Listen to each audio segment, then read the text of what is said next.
Jadi kita bertanya ya, kita sering ketemu segala macam, ini apa sih yang terjadi sama negara kita gitu ya kan. Jadi kita makin bertanya, kita makin tahu gitu ya, apa yang akan menimpa sama anak-anak kita ya, yaitu masa depan bangsa. Di situ kita sering bercerita akhirnya ini tidak boleh didiamkan ya. Jadi kesimpulan 3 tahun mereka menanam kebodohan pada saat ini, 2 tahun 3 tahun ini, 20 tahun yang akan datang mereka yang akan tuai mereka sampah. Sekarang TKA sementara sekarang di COVID TKA masuk jadi jor-joran, keluar nggak boleh, kita nggak boleh masuk juga di karantina lah. Dari TKA dari luar kenapa enak-enaknya masuk bergelombang.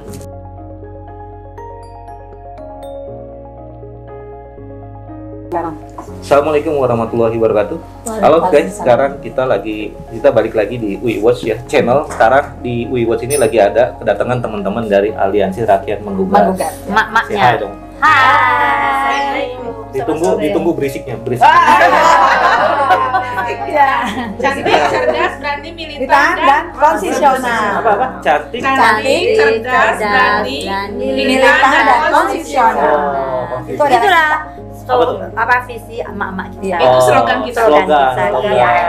Slogan Cantik artinya kita memang fisik wanita, mama. Cerdas memang kita bergerak dengan kecerdasan. Insya Allah full kecerdasan. Berani kita berani karena masih kita dalam track kebenaran, berani yang bertanggung jawab. Terus militan, kita selalu istiqomah untuk perjuangan. Dan konstitusional, gerakan kita adalah gerakan terukur. Kenapa harus cantik? Berarti karena kita perempuan. Laki-laki nggak bisa ikut dong? Laki-laki boleh ikut, tapi memang mayoritas perempuan. Jadi ARM ini, Aliansi Rakyat Menggugat, ini mostly perempuan? Iya, mostly perempuan. Iya, 80% kalau kita turun, nggak pernah aksi ikut turun deh kita. Iya. Biasanya 80%, 20%, 80% itu pasti mama. Jadi kita itu. Begitu semangatnya mereka ya. Jadi hari ini kami kedatangan ARM yang cantik, militan, intelektual, istiqomah, cerdas dan sebagainya itu ya. Dan takut Allah. Itu kita akan ngobrol banyak soal isu-isu terkini. Katanya kita sebentar lagi mau ada aksi lagi ya. Tentang masih soal vaksin-vaksinan gitu. Oh iya masih. Karena itu yang terjadi di masyarakat sekarang. Kita tidak anti vaksin, tapi anti pemaksaan vaksin. Anti mandatori kita. Nah, sekarang mak-mak nih yang lebih banyak turun nih, apa sih sebenarnya yang men-trigger mak-mak untuk turun? Kamu? Hai, selamat sore. Bisa lihat ke situ, bisa lihat ke sini. Saya Ita Pakpahan dari Aliansi Rakyat Menggugat. Saya bergabung di ARM karena saya merasa seorang ibu yang berjuang demi kebaikan dan kebenaran. Jadi kita bersatu di Aliansi Rakyat Menggugat ini. Keren. Jadi apa masalah terbesar bangsa ini menurut mak-mak sekarang? Mungkin Mbak Ida. Banyak sih sebenarnya. Kalau kita mau urut dari janji Bapak Presiden yang dari 2014 aja itu kayaknya nggak ada yang terrealisasi. Janji 2014 itu ya. Iya, janji itu udah sekarang juga enggak ya. Malah Janji manis. Sekarang lebih banyak penjahat, pengkhianat yang berdiri di belakang regulasi. Oh gitu. Sekarang kenapa emak-emak turun ke jalan? Kenapa emak-emak sekarang bersuara sementara aktivis yang lalu yang harusnya memang bersuara, tokoh-tokoh nasional yang seharusnya sekarang bergerak ke atas tiba-tiba mereka diem. Kenapa? Karena ini sudah menyangkut kehidupan anak-anak kita, pure dari rumah tangga.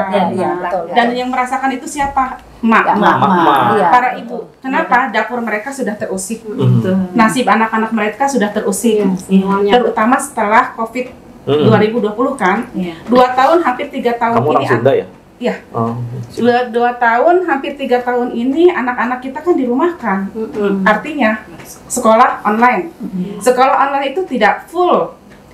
Tidak maksimal, mungkin hanya 30% mereka ada di layar, dan itu pun kalau internet bagus. Sementara internet. Jadi kita bertanya ya, kita sering ketemu segala macam, ini apa sih yang terjadi sama negara kita gitu ya, karena kita memang punya sejarah yang sama seperti itu.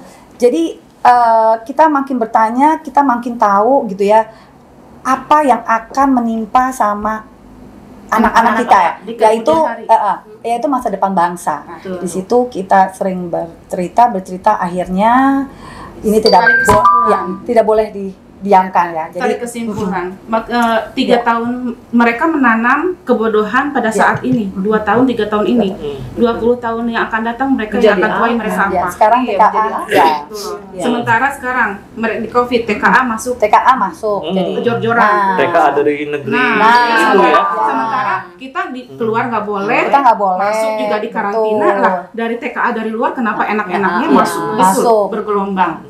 Kalau Itu TKA Cina. begini, kalau TKAI yang datang dari TKA Cina itu adalah TKA yang unskill. Unskill. Jadi Katanya ngelas aja, Cina, padahal iya betul. Padahal kita ini sudah berteriak-teriak dari itu, tapi tidak ada yang mendengar. Jadi maksudnya kita turun ini adalah salah satu cara untuk mengedukasi juga teman-teman kita. Ini kita turun nih di sini, kita dengan bahasa yang jelas segala macam untuk mengedukasi biar mak-mak yang lain yang nonton itu iya ya bener juga ya, jadi ikut tergerak. Iya, sesuai dengan kenyataan. Sedangkan kita udah nggak berimbang. Iya, tidak berimbang. Ya kan, kita masak aja minyak goreng sembako deh. Iya. Sembako Minyak goreng hilang. Di rumah berapa? Di rumah berapa? Benar. Gini, waktu itu ARM sempat teriak ya. minyak goreng. Iya kan, minyak goreng Tempat mahal. beli ke minimarket gitu. Itu nggak ada sama Itu sekali, betul. harus punya aplikasi Peduli ini. Lindungi. Bukan itu. untuk beli minyak goreng aja harus download aplikasi Ya minimarket adalah. itu. Astaga. Jadi kalau udah Dipersulit. download itu baru bisa dikasih satu yang 2 liter itu. Saya bilang waktu itu sempat akhirnya aplikasi ini nggak bisa saya download karena penuh HP-nya. Baru akhirnya dikasih itu minyak goreng. Ya jadi di teman-teman ini suara hati ibu-ibu, Iya. mak-mak Pure ya, mak-mak. yang masak di rumah soal langkanya minyak goreng. Salah Ini Jadi nggak ada. di edisi sebelumnya kita pernah bikin podcast juga sama survival dari era 60-an, era zaman PKI. Nah, sama ternyata ada kesamaan, kemiripan, kelangkaan. Iya, Jadi seolah-olah Seolah sejarah terjadi lagi. berulang. Berulang kembali.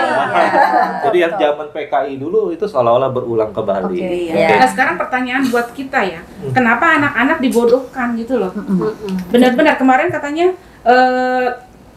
bulan lalu katanya akan diwacanakan sekolah akan dibuka tatap muka. Betul dibuka, tapi harus divaksin. Setelah divaksin sekolah ditutup lagi. Terus maunya apa? Ada gitu wacana ya, kan? tanggal 3 Juli 2020 Pak Nadiem Makarim bicara kalau sistem online itu akan dipermanenkan. Apakah ini gejalanya ke sana? Dan apakah juga pengurangan guru honorer ya? Pengurangan guru honorer apakah juga berkaitan dengan ini? Gitu loh. Nah, itu yang kami tanyakan nanti di Kementerian Mendikbud di next aksi. Ya.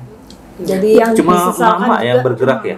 yang sebenarnya disesalkan juga adalah bahwa ini tuh sebenarnya adalah permasalahan seluruh bangsa dan rakyat Indonesia. Ya. Iya. Anak lu mau jadiin apa? Lu nggak mikir tuh anak lu nggak sekolah udah 3 tahun. Sorry banget ya. Secara biologis saya tuh nggak punya anak, tapi saya pikirin anak orang. Gitu. Ini anak nanti mau jadi apa? Lu 3 tahun lu sekolah, anak lu nggak sekolah. sudah online, SPP full. SPP full. Full game. Terus ada juga mungkin gini ya, aku amati ya. Dulu zaman dulu itu kalau ada anak kecil itu adalah makhluk yang paling gampang bersosialisasi. Ya, kita di mall, mereka akan ketemu dengan anak-anak kecil gitu ya, mereka langsung bermain. Tapi sekarang gara-gara online mereka tidak bisa ketemu. Mereka menjadi makhluk yang pemalu. Jadi, ya kan? Pada saat gue punya cucu bawa ke mall ketemu sama itu, dia nggak tahu bagaimana untuk how to introduce diri dia nggak tahu. Itu teman kamu, dia cuma ngeliat-lihatan sama. Itu jadi tolong, ini nih dampaknya ke anak-anak kita, ke masa depan bangsa itu sangat dalam. Kita membutuhkan orang lain di saat seperti ini, anak-anak dijadikan seperti ini, mereka mau hidup sama siapa? Apa mau dijadikan robot? Sepertinya memang ada satu indikasi ya kalau saya melihat bahwa ini ada satu rekayasa yang merusak insan manusia. Wah, ini seru nih. Karena apa? Ya memang salah satunya yang kita memang sudah diciptakan oleh Allah ya, bahwa kita ini selain segambar dengan Allah, kita ini nggak bisa hidup sendiri. Kita ini adalah makhluk sosial, nggak bisa sendiri. Tetapi ini ada indikasi-indikasi yang membuat kita itu mau nggak mau kita didesain menjadi seperti robot. dan kita nggak bisa berinteraksi, dibikin nggak bisa mengenal satu sama lain. Nah, itu yang paling berbahaya. Supaya apa? Supaya ini manusia tuh masing-masing itu dibikin sibuk sendiri ya? Dan temennya tuh yang sekarang lebih mengerikan, temennya tuh gadget. Padahal gadget itu gadget tuh padahal ini kan ngeri sekali. Dan di gadget juga kan itu nggak semuanya bersih. Kadang-kadang ini ya, kalau banyak pegang itu selain itu kan itu nggak bisa tiba-tiba. Selain itu, kalau yang saya amati ya, bahwa dunia teknologi ini yang sepertinya canggih, mungkin orang-orang bilang canggih bangga, tapi jangan salah loh, ini menghancurkan. Karena ini menggantikan Tuhan dalam hidup kita. Nah, ini semakin mengerikan. tinggi teknologi semakin hancur anak kita. Pokoknya kita coba gimana? Sekarang aja kita punya anak aja ya, cari kerja susah kan? Ada TKA, karena ada TKA. Nah, apalagi dan kemudian ada statement juga, aduh gue gemes juga banget, didendam banget. Ada statement dari seorang pejabat ya, yang dia bicara, oh ya karena sebetulnya itu adalah kesalahan dari orang kita, anak kita, karena mereka tidak nggak bisa ngelas maksudnya. Jadi tidak kompeten dalam segala kan bagaimana kan nggak bisa ngelas rel kereta gitu. Nah itu kali ya, padahal kan sebetulnya ya di pinggir-pinggir juga banyak ya. Sebenarnya kita tuh lebih canggih kalau untuk hal seperti itu, nggak usah menyatakan betul. Benar. Ya jadi itu faktanya udah banyak ya di berbagai media, bukan hanya media sosial tapi juga media mainstream sudah memuat berita soal kedatangan TKA Cina dan kontroversi seputar, banyak sekali kontroversi tentang TKA Cina. Jadi ini bukan rahasia lagi, ini udah jadi opini umum sebenarnya, jadi berita umum. Jadi teman-teman ini adalah yang diperjuangkan adalah soal anak-anak, masa depan anak kita. Kita nggak mau anak-anak kita tumbuh dalam situasi yang distopia, yang manipulatif oleh sebuah kekuatan tertentu. Satu hal lagi, ada upaya yang membuat antar manusia itu tidak terhubung. Dengan mengaktifkan sekolah online itu, jangan dikira itu saya melihat ya, saya mendengarai memang ada upaya terselubung untuk menjauhkan antar manusia. Itu. Jadi kan manusia itu sebenarnya kan makhluk energi ya. Yang satu sama lain itu punya daya tarik menarik ya. Energi positif yang saling memberikan support, yang saling memberikan kekuatan mental juga.